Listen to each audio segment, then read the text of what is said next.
Hello everybody and welcome back to my YouTube channel.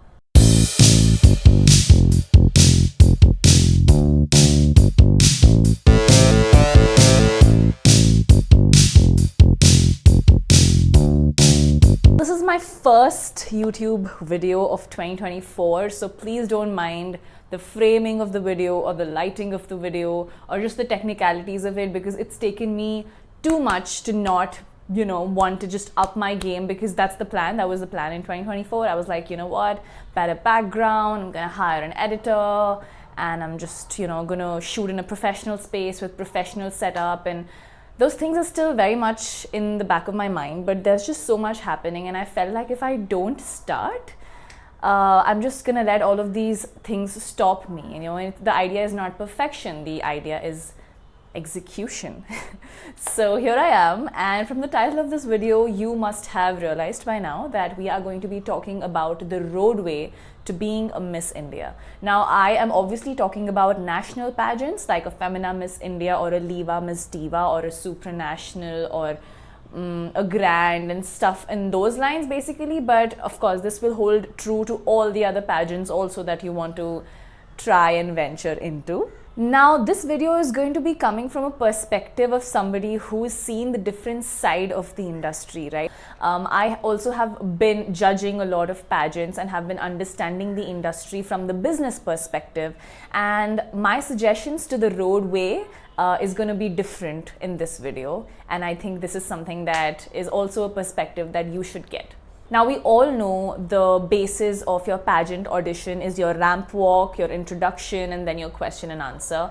And of course there's grooming involved and the clothes that you have to wear and the heels that you have to wear. Everything that you see on the screen is something I'm not going to be discussing in this video. I will be talking about things that people don't really talk about. Very quickly getting to it, the first one is to become commercially viable. I know I'm starting with this, but I know that this is the forefront of what pageants look at this point of time. And what does being commercially viable mean? It means that you need to be able to be talented enough or have enough work links under your belt. What is work link? Have done enough work commercially in the entertainment space so that a pageant sees value in you. The pageant is giving you a lot, right? It's giving you a platform, it's giving you free stay, it's giving you its whole event is based around you, you get a lot of visibility. What will they get in return if they make you win? Or what will they get in return if they invest so much of time and money in you?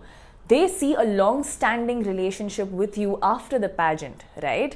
When I just speak about Miss India, honestly, since it's the apex of all the pageants, the mother of all pageants in India, I can tell you that once you get out of the pageant, you get to be a talent for this agency called Times Talent. Every girl kind of signs a contract with this agency before she enters into a pageant like a Miss India or a Miss Diva.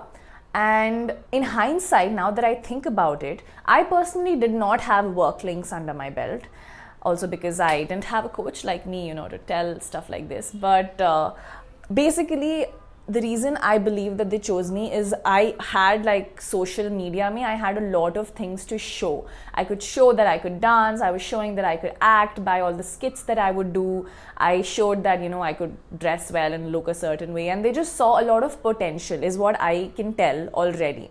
And this is a word I've heard very often, we see a lot of potential in you. So I think that's where it worked for me, but that was a little bit of luck also that worked in my favor. Not everybody can get through just because you have potential. The competition just gets fiercer and fiercer because people with actual work links, people who actually will make money for the organization once they're out of the pageant, are the ones auditioning. So who would you choose? Someone who you think might work in the industry or will stay with the agency, or someone who already has a proven track record of being very good at what she does and makes money out of it? You understand the brain behind it. The agencies make commission off of you, right? So if you earn 1 lakh on a project, the industry standard is 30% of the 1 lakh. So they make 30K. How do you do that? I would suggest do a lot of photo shoots with different mood boards and different looks and hairstyles. Try to make sure that no two photo shoots look the same. Don't do the same gown wale shoots because you think it's a pageant. People now want to see how you look edgy, how you look when you're sporting edgy looks, when you're sporting casual, Western, Indo-Western, Indian, not too much Indian technically, but just experiment with different photographers, experiment with different hairstyles. Makeup, I would suggest not too much. Try to look a lot more like a vixen and a little less like a pageant girl, because industry standards, like I said, are changing, and what they're looking for from you is also changing. Reach out to casting directors, and casting directors are all across major metropolitan cities where, and even non-metropolitan actually, where shoots happen, right? Casting production houses may, reach out to them, send your portfolio across, send your introduction video across, send your pictures across. Do a few short films that you have links to so that you get more advertisements, because they want to see like acting range, and also you sometimes can send audition tapes also. If you are from a state which you say there is no work, there is no modeling, acting, none of that happens, travel. I know it's an added expense and it's a lot to think about in terms of accommodation, but India is not that not that big of a country where you cannot just like travel from one place to another, catch a flight, catch a train, figure a way out, travel. That is the solution to it. I know a lot of people who live in states like West Bengal, who live in states like Jharkhand, who live in states like Rajasthan to has work, but like Northeast, they travel down to Mumbai, to Bangalore to work, and so do models. So just like get the hang of traveling, you'll also learn a lot in the process. The second thing is to become financially sound. You will find a video of mine where I talk about how much expenditure is actually needed. And there is of course a lot of hidden costs over and above it. You can't just say कि मेरा budget इतना ही है तो मैं इतना ही spend करूँगी. It almost never works because last minute purchases come up and like there are things that you cannot predict. Having a good savings account with like a good amount of money, and by that I mean lakhs together, like an easy 3 lakhs is important. If you are obviously younger and you cannot earn, you need to make sure that you either find ways of making that money or have parents who are supportive, because pageants are expensive, guys. If anyone's trying to sell it to you by saying that anybody can enter pageants, it's not true. Something as basic as an iPhone in fact will help you a lot. I also want to talk about the discount mindset. I don't know if it's a thing, but it's just something that I've come up with at the point, because I, as a pageant coach, also help in lead generation when there are students trying to come to Conquer for various different services that we provide, right? May it just be like online clarity sessions, or may it be any ramp walk sessions or anything. And if you are somebody who's asking like, hey, can I get a discount on the fee? I'm really interested, but so and so. That discount mindset is actually like a limiting mindset to you, because you are not looking for ways to just pay that amount. You get it? This is when you come to institutes which are known for producing national winners and have like renowned coaches at it, you cannot be doing sabzi mandi business there. Does that make sense? You cannot show bicharapan over there, because in the end the services being provided to you come at a very mindful cost. You get it? You cannot do नहीं आप 100 का नहीं आप 80 में कर दो, मैंने वहाँ पे तो 80 का देखा था. Does not work in institutes, and that sort of a behavior that you have, I'm pretty sure if I can see a student asking for like discounts, or if I'm seeing a student saying that पैसे नहीं है या फिर नहीं हो पाएगा, no I can't buy heels, if someone's paid they come in wedges and they're like no. If you are not being able to source these things without creating excuses, I can already tell that you create excuses in all aspects of your life. You are the kind of a person जो छोटे छोटे में काम चलाता है, and वो छोटे वाला limited जो mindset होता है ना, that stops you from something that is popular, this term called the growth mindset. What does the growth mindset say? That you are not limited by your circumstances, you're not limited by your situations. You don't say कि अरे I've come from this family only, मैं तो इतना ही कमा सकती हूँ, मेरा तो इतना ही life है, ये इतना ही हो सकता है मुझसे. You see how that's not making you want to actually look for opportunities as well? I come from a growth mindset. I've worked really, really hard and always found ways to make money.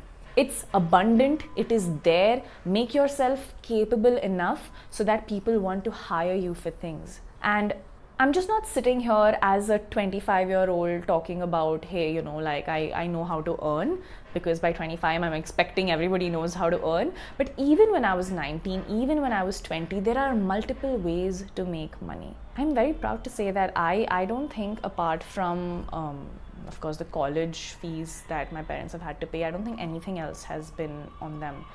That of course has put a lot of pressure on me and has forced me to grow up a little faster, but I don't regret it, because this growth mindset eventually gets you to places that will eventually make you more money. You need to have that risk mindset. The third thing is training with a coaching institute.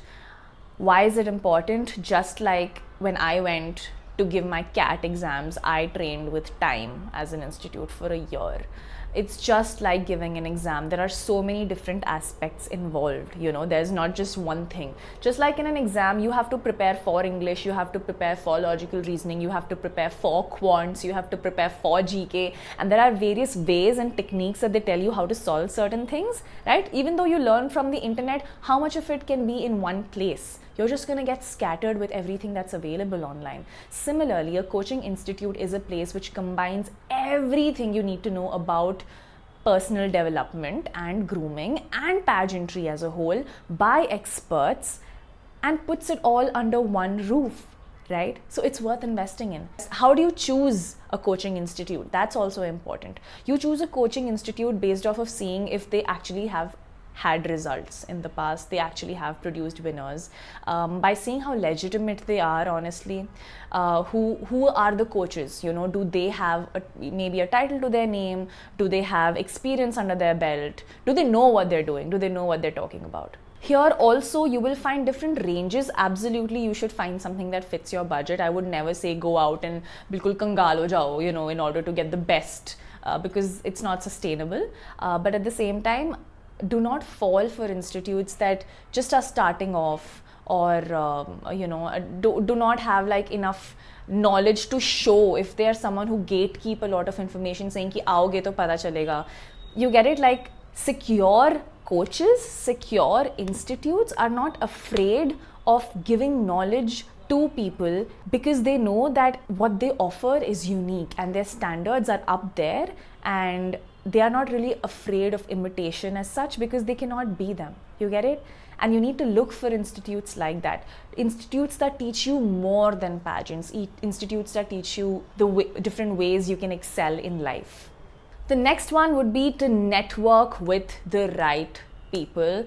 It is so important that you find a list, like just make a list of people who you for sure should be either following, should either have worked with, should be in their mind if it comes out, you know. And that does not, excuse my language, but that does not mean sucking up to those people, okay? I know there are people who get into the books by doing that, but I just mean being credible enough that when they want to connect with you, they also see value in connecting with you. That's important. I remember that during my year, there were girls like Amisha Thakur had won Miss Navi Mumbai 2021.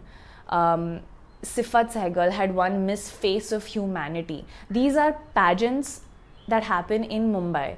Like that, if there are any known pageants, I personally, not because I was not discovered because of it, but just saying for my personal experience, I had gone and participated in this pageant called First Miss India, which was like a Rajasthan newspaper sponsored pageant which took place in Goa for 3 days, and they had auditions. They'd come to Bangalore for like South auditions, and I'm just saying it would be, and once you win it, or like you get into it and like meet the grooming experts and people who are organizing it, the organizers, etc., they are good connects that will help you even while you're going into mega pageants like a Miss India, you know.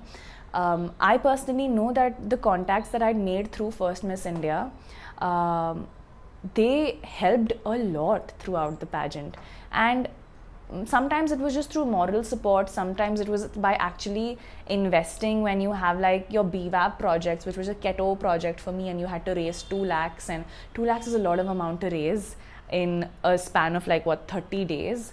And so yeah, just like knowing these people, they also understand the industry better, right? So it just helps to participate in different pageants and be in good books with them in terms of just remembering their birthday and sending them a happy birthday. Diwali mein wish kar do, New Year mein wish kar do, Holi mein wish kar do.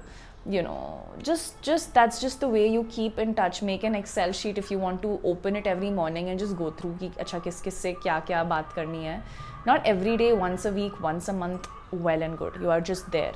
I would also suggest to maybe get shoots done with the photographers who work for Miss India or Miss Diva. You'll get to know, right? When they post pictures, they always give credits ki styling team kaun thi, photography team kaun thi, videography team kaun thi. Unless they're in-house, agar in-house hote hain, in-house kya hota hai? Like Miss India as an organization also has an in-house team who are the people who help when the winners have to get photo shoots done and when their portfolio is being prepared for the international pageants. Unke tags nahi hote hain. That you'll only get to know once you become a contestant. Like I know the in-house team, but you might not. But the people who they associate with, like grooming partners they associate with, photographers they associate with, styling any grooming experts they associate with, follow them, reach out to them, see if they're having any sessions, take it up.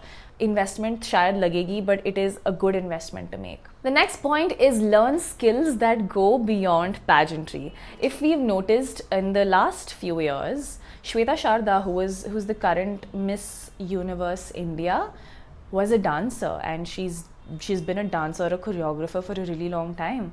Sunny Shetty came into the eyes of the organization because she used to be a dancer. Again, she's been a dancer for as long as she remembers, I think, and one of her videos probably went viral, and that's how she caught eyes. I remember after Shweta won, a friend reached out to me and said, dude, what is happening? Is it like pageant hi bana hai ya fir Dance India dance ban gaya yahan pe? And I mean, as funny as it is and as coincidental I want to believe that it is a thing, right? You need to be a performer, and mostly dancers just happen to have qualities because especially Shweta ke time pe or even Harnaaz ke time pe na, you get very little time after you win Miss India Universe, which is a Miss Diva, and go into the actual Miss Universe. And mostly people who are performers will have a lot of understanding and skills under their belt. It is a given. Which is probably why also dancers are just preferred, is what I can understand from it, honestly. And also they're commercially viable, right? Now you can, after the pageant is over, you can get music videos out of them, and you can pitch them for a lot of dance shows, and it's just there. As we in India are that musical hub, right? Every movie has dance numbers, so you can imagine how big dance is, and which is why it also is considered important to have learned that skill. It'll also help in your talent round, if ever they do have it. So I personally, of course, didn't learn it because I was going into pageants. I've just been a dancer for a really, really long time, and I love dance. It's very close to my heart. It's not something to make money out of, honestly, but it just worked in my favor in terms of putting myself out there. Maybe the talent round video that got a lot of love during my Miss India days, or even when I actually got shortlisted and could perform Dholida in the dance round, in the talent round. Good times. Wow, I'm reminiscing and nostalgic. The next point is understanding your personal brand. What does that mean? Number one, your social media has to become your resume. It is not the number of followers you have, it's the quality of content that you're putting onto your Instagram, onto your Facebook, onto your Twitter. You can cross promote if you like, onto your YouTube if you want, if you think you have content. Yes, it is a lot, but take out dedicated time. If you have an end goal, right, to keep that in mind and start learning skills, start getting comfortable being in front of the camera, you'll realize how much of a more effortless speaker you become. And that constant line that I hear in almost every girl that I've reached out to, I was really shy as a kid, but then I came out of my shell, but I'm still learning to get my confidence back on. And the first step that I tell them is record yourself in front of the camera and see how you speak. I know it's a little weird talking to a lens, but you'll get used to it, and you'll just improve. Not everybody is capable or has the time to go to open mic shows and perform, or go to poetry and recite, or just go into the public space and just stand in front of a crowd and speak. But you can start small. You can start in your house with a phone in front of you. Another personal branding tip I would say is every time you're posting anything, use your name as a hashtag. So hashtag Lekh Uthaiah, because that's just another brilliant way of branding yourself, by yourself, for yourself. And eventually other people, if you become big enough, other people are going to use that hashtag too. How exciting is that? And the final tip for you is to start now. I cannot tell you how many girls I have met who kind of have half-baked knowledge about things, but are like, I'm still working on my fitness, or like, I don't know if I should, auditions are coming up, but I don't feel like I'm ready because I was preparing for 2026. Don't give yourself years like that, because you don't know. Life can happen. You cannot say that 2 years later you will still be on the same trajectory. Your life will remain the same. The situations will remain the same for you to be able to perform at that time. You get it? Your time is now. There is like a very famous quote that really hit home, and it says that the greatest skill that one can learn is to reduce the time between idea and execution. And I cannot tell you, especially in this industry or in the age that we're in, how important that is. You ideate something, you put your heart and soul into it, you give yourself a timeline, and it shouldn't exceed. I cannot tell you how important it is for plans like a pageant to not exceed a year. You cannot be preparing for 5 years. Even somebody who says that they've been, auditioning for 5 years, they started when they were 18 and they got selected when they were 25. They started when they were 18. What does that mean? That they auditioned when they were 18, did not make it through, learned a few skills, changed a few things, tried again at 19. They didn't at 18 say कि मैं 25 के time पे करूँगी when everything is perfect, because nothing really ever can be. You cannot predict life. Life is one of the most unpredictable things. So what you gotta do is start now. Now, this was, of course, generic information, something that everybody should know, but I don't think anyone really speaks about it, or I have not seen any of this information be at one place. And you see how things change. Things don't no longer remain, I need to practice my walk and my introduction and question and answer. I'll just like read from a booklet and I'll be good to go. It's a lot more than that, and you should know these things so you can prepare in hindsight. Now you see why people take so long to actually and audition multiple times to get there, because they're building themselves behind the scenes, because the kind of feedback that you get is very personal to you during auditions, where you're like, okay, I should probably work on this.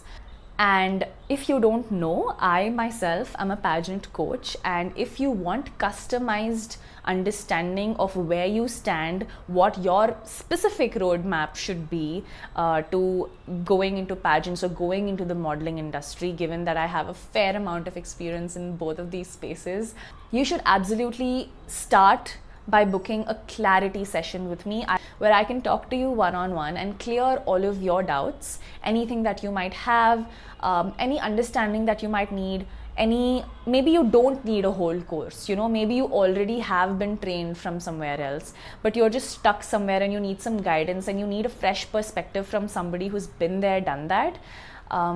You can always choose a clarity call and choose me as your coach, and we can take it ahead from there. Well, I'm very excited to continue on this YouTube journey with all of you. I really missed talking, because a lot of content that I make on Instagram isn't as sit down and in-depth and one-on-one as this is. I really hope I find the time to edit it and post it on time, because that's like the post-production part that I'm worried about. But hey, that is not your concern. If you have watched this, thank you so much for watching. I hope this video was informative to you. I love seeing all of you reach out to me on Instagram and talk about how you learned a specific something, and also the comments that you put down in YouTube videos just like makes me want to believe that no matter how busy life gets and how much I expand, YouTube is something that I want to hold on to, because I know that I love imparting knowledge. I have taken it up as a profession almost, but at the same time, I love being able to reach out to you. And I love it when you reach out to me as well. So if there's anything else that you want me to make videos about from the video that I've made, or anything else, please put them down in the suggestions below. I do read your comments, and I will see you next time. Thank you so much for watching. Bye.